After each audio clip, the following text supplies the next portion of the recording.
Bagaimana hubungan ilmu pengetahuan atau sains dengan agama? Ada beberapa yang kita bisa angkat sehubungan dengan nisbah sains dengan agama. Pertama, sains dengan agama dipandang sebagai dua hal yang terpisah satu sama lain. Tak bisa dipertemukan kapanpun juga. Ini yang kita sebut posisi separatif. Atau dalam istilah yang lazim dipakai itu disebut NOMA, Non-Overlapping Magisteria. Sains dengan agama masing-masing menduduki wilayah sendiri-sendiri yang tidak bisa bertemu, bertumpang tindih, atau bersama-sama diperdialogkan. Nah, ini kita sebut posisi separatif. Yang berikutnya, sains dengan agama dilihat ada dalam posisi yang satu, lebih superior dari yang lain. Dalam hal ini, agama menempatkan diri berada dalam posisi yang lebih tinggi dari sains dan menaklukkan sains. Ini kita sebut sebagai posisi superior dari agama terhadap sains. Nah, ini pernah terjadi dalam sejarah ketika para saintis ditindas dan ditekan oleh para agamawan. Dalam sejarah agama Kristen, hal ini pernah muncul dengan begitu tajam. Begitu juga saya yakin dalam beberapa agama lain.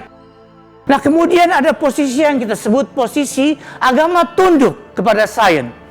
Ini kita sebut sebagai posisi submisif.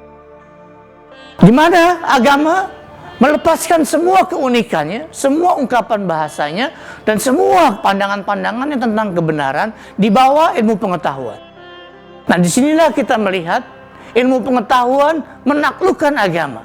Kalau yang sebelumnya agama menaklukkan ilmu pengetahuan.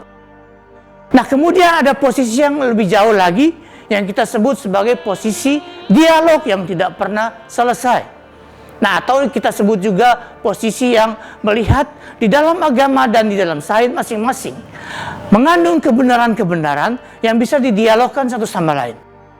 Khususnya tentu saja bukan pandangan-pandangan sains ada di dalam agama atau pandangan-pandangan agama ada di dalam sains.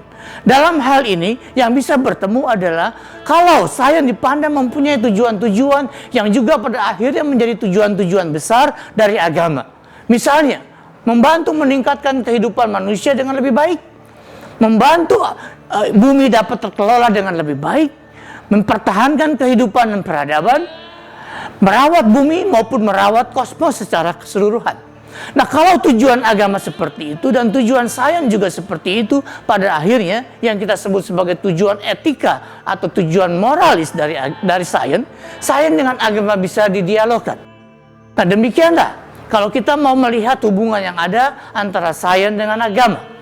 Tetapi apa yang harus kita ambil sebagai sesuatu yang paling bisa kita lakukan sekarang? Kita sebutnya sebagai posisi dialog sains dengan agama. Dan yang terakhir, posisi yang melihat sains dengan agama selalu berkonflik abadi.